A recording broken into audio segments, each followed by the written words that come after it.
Jadi semua anak berkebutuhan khusus itu bisa terlayani secara tulus.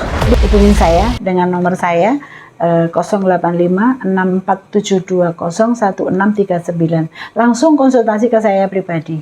Apalagi untuk saya utamakan untuk mereka-mereka yang sudah yatim piatu. Yayasan Anugerah Rumah Cinta. Para pejabat mungkin yang sangat punya sesuatu yang lebih, mungkin saya nitipkan anak-anak saya ke panjenengan semuanya, biar bagaimanapun anak-anak ini adalah anugerah yang harus kita layani. Semoga saja nanti ada saya masih berangan-angan, berandai-andai kepada Bapak Presiden yang mungkin bisa memberikan sejaka tanah, memberikan sebuah istana buat anak-anak saya. Semoga bisa tergerak hatinya untuk saling bantulah. Anak-anak ini butuh kasih sayang. Dan untuk orang tua yang punya anak berkebutuhan khusus, jangan minder, jangan takut, jangan malu. Justru anak-anak ini anak yang dikirim sama Allah untuk menguji kita. Anak-anak ini tidak punya dosa, dia lebih dekat sama Allah. Dan saya yakin suatu nanti anak-anak ini yang akan menggandeng kita ke surga. Itu bismillah, itu aja.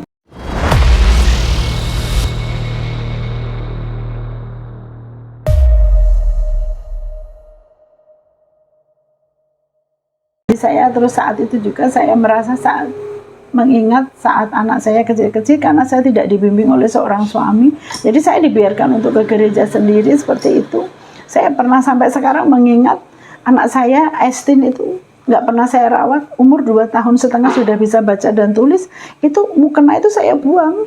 Saya memutuskan berhijab pun itu ketika saya syahadat, itu juga pemikiran dalam artian hidayah dari Allah, dan saya sendiri yang kemudian memang pengen seperti itu kan. Sampai saya diguncang dengan keadaan terpuruk saat itu menghidupi anak-anak orang yang ada di sini. Saya sampai nggak bisa makan.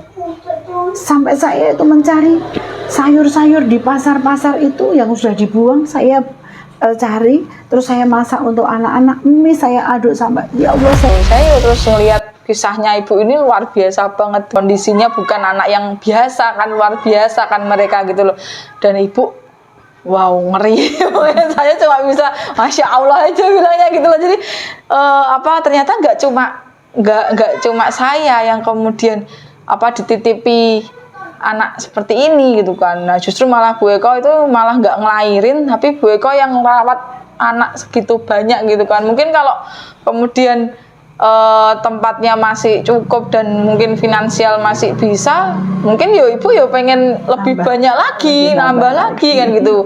Yang saya salut lagi kan ternyata ini swadana ya Bu ya. Iya. Swadana. Jadi ya saya sih kemarin ibu cerita gitu kan, terus saya pengen kenalin sama Cak Nur kan supaya biar orang-orang ya terkhusus ya mungkin subscribernya Cak Nur gitu kan bisa tahu ini loh ada sisi lain anak-anak yang kemudian yatim piatunya itu nggak cuma yatim piatu biasa, tapi kemudian ini loh ada anak-anak berkebutuhan khusus yang lebih, mereka tuh hidupnya tergantung orang yang peduli sama dia gitu kan. Kalau kemudian ujian berat lagi, saya cuma rumah kecil.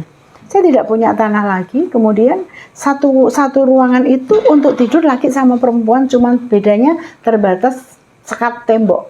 Saya justru kekurangan tempat. Jadi saya ke depan saya berpikir tempat. Ya Allah, andai Allah kirim orang baik untuk memberikan sesebuah tanah, memberikan istana buat anak saya, sangat luar biasa sekali seperti itu. Kemudian masalah ekonomi juga, karena anak-anak saya ini butuh gizi, butuh segalanya. Tantangan yang paling besar buat saya ya ke depan nanti anak-anak ini, terlebih yang sudah sampai tahunan tidak ditengok orang tua, berarti saya harus mempersiapkan di saat anak-anak saya diminta sama Allah. Jadi saya ini RKS sekarang karena tuntutan harus punya izin, kita saya harus punya yayasan. Akta yayasan itu kemarin yang membuatkan orang Amerika yang jalan-jalan lewat ke sini. Langsung saya diberi uang dan dicarikan akta, dan ini sekarang menjadi sebuah yayasan dan namanya unik karena saya beri nama secara mendadak Yayasan Anugerah Rumah Cinta. Sama seperti yang tadi Bu Eko bilang kan, ya cukup prihatin dengan kondisi banyaknya anak-anak seperti ini yang kemudian ditelantarkan. Ya alhamdulillah kalau yang ketemu seperti macam SLB Anugerah ini kan Kemudian akhirnya anak-anaknya nggak terlantar. Tapi kan di tempat lain yang mungkin belum ada semacam ini kan kasihan, mereka hidupnya gimana gitu kan. Padahal itu tadi, kalau harapannya ya semoga pemerintah juga semakin memperhatikan juga gitu loh hal-hal semacam ini gitu kan, jangan dikesampingkan. Kita nggak ada yang bina. Disitulah saya tertekan sekali, ya Allah, begitu sombongnya saya, karena saya jadi seorang ibu dan seorang ayah yang tidak pernah mendidik anak saya ke jalan Tuhan tuh yang benar seperti apa. Akhirnya saya nggak tahu, saya serasa bangun tidur, saya mimpi, akhirnya saya memegang anak saya waktu itu sholat subuh sendiri. Dan saat sholat subuh itu tidak punya apapun, karena semua tikar, semua apapun dibawa bapaknya kabur itu. Jadi cuma lantai biasa gitu, dan sama sarung kecil. Terus SD itu dibelikan mukena sama teman saya namanya Mbak Eti, saya ingat terus. Dia sholat itu saya ngelihat, ya Allah, terus tangan saya dipegang anak saya. Akhirnya saya diajar, Ibu, saya nggak ngerti saya harus membaca. Akhirnya saya membaca syahadat di depan anak saya.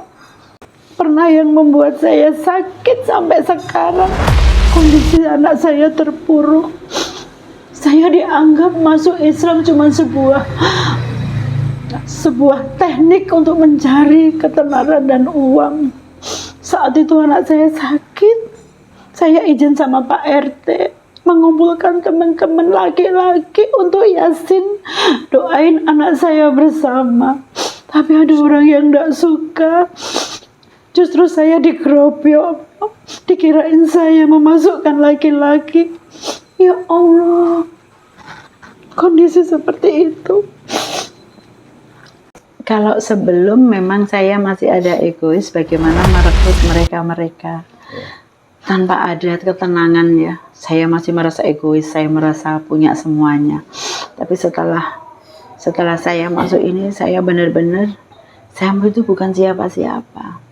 Yang saya hadapin di depan saya cuman kematian. Sampai sekarang pun saya cuman, ya Allah, kematian itu ada di depan saya. Saya akan tinggalkan semua yang ada di sini. Lantas apa sih yang akan saya pertanggungjawabkan di depan, ya Allah? Begitu.